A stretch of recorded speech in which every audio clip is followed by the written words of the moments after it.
This video is in response to my subscribers, Pete and Tim. They asked similar questions about what kind of bikes I've had and why I chose and what's my favorite.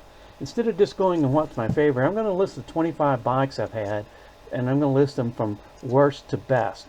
So don't cheat and go to the end and find out which one's the best. If I say something that offends you, and maybe you've owned one of these bikes, I apologize. That's not my intention. It's just my opinion of that particular bike.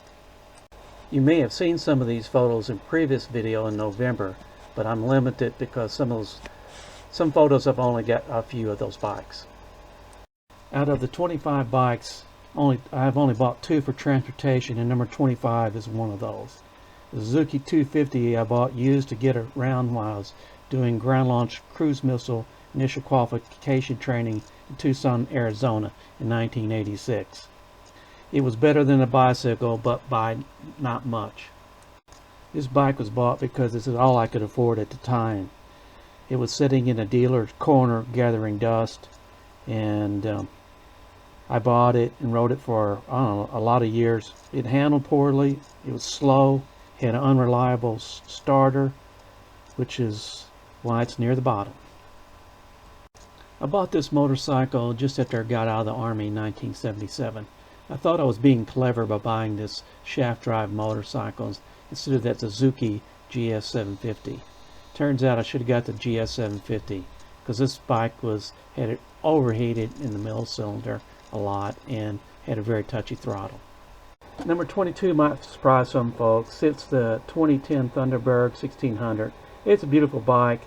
I replaced the speedometer twice, had some coolant leaks when I first got it. I never got used to the no ground clearance, kind of hurt my riding style, nor did I get used to being locked into one seating position or the forward controls. I fell in love with this bike, number 21, just looking at it through the dealer's window. Unfortunately, it drank oil like sailor drinks on shore leave. It was very smooth, but it absolutely had zero soul. I was disappointed in this motorcycle. I had a bike just like this one. It looked just exactly like this. This is not my bike, but this provided me my initial excursion into motocross as a youngster. I did really well, finishing second and third in my first 2 races. Unfortunately, the officials thought I was a little bit too aggressive and I was using other riders for traction, so they asked me to leave and not come back. And that was the end of my motocross days. Number 19 is a 2008 Tiger 1050. It's better in every way than my 2001 955 Tiger, except neither my wife nor myself liked it as much, and never did click with this orange Tiger. Nothing wrong with the bike, I just never did click with it. This bike originally came from one of my buddies, Brian, who died. Then another one of my buddies, Rich, bought it, and Rich gave it to me, and I kept it for about 5 or 6 years before selling it. It's a pretty bike. It's really sexy with those D&D exhaust system, but it's a little slow and bouncy on the suspension. Starting with this bike, continuing on, are bikes I really did like and didn't view those as any kind of mistakes or anything. This is a 94 Gaspin 500, the only sidecar I've ever had. It was a lot of fun, but it did require a lot of upper body strength that I did not know prior to buying this bike, but a lot of fun. The 1996 Thunderbird here is on the left and number 18 is on the right. I sold this to myself when I was a sales manager. Did a good job on negotiation. I outfitted this with a Corbin seat and a stay-tuned exhaust, which is great. My fondest memory with this bike is slaying a Harley out on the street. It was awesome. Number 15, a 2006 Triumph Scrambler. I rode this one and I had a lot of good fun riding it out on the desert trails and logging roads, but I did it very, very slow. This bike you can do a lot of things on this bike, but it's really not suitable for any all-day runs at high speeds, which I learned the hard way. This 250 I bought in Germany for transportation, but it turned out to be much more than that. I rode it all over the place. I put some Z-bars and raced a gearing on it so I could ride out in the Autobahn, but mainly I used it to race Porsches down the mountains.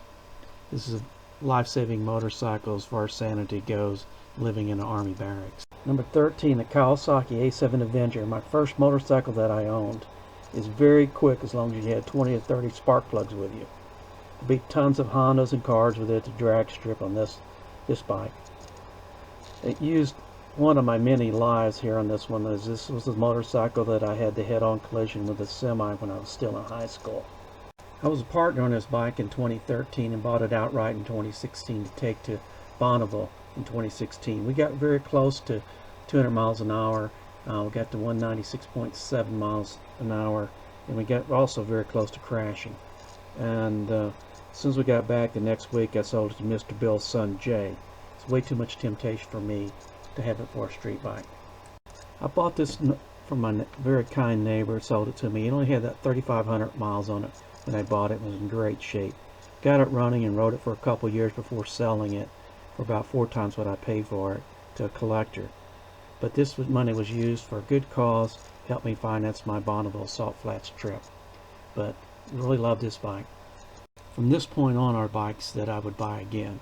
This is my mom. It's the only time she's ever sat on one of my motorcycles. I bought this bike used it and road raced it for a couple years pretty successfully. It was not a good street bike for me because it brought out the bad me, and because it always liked to wheelie. This 2003 T100 was my number 9 bike, and probably the sweetest riding bike I've ever owned. I remember selling it to finance something or other, I forgot now. But the guy who bought it promptly totaled it. I still feel guilty about letting this one go.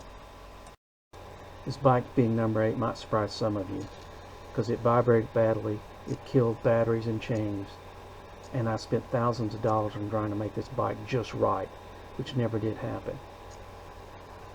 I clicked with this bike, and I put something like 30,000 plus miles on it.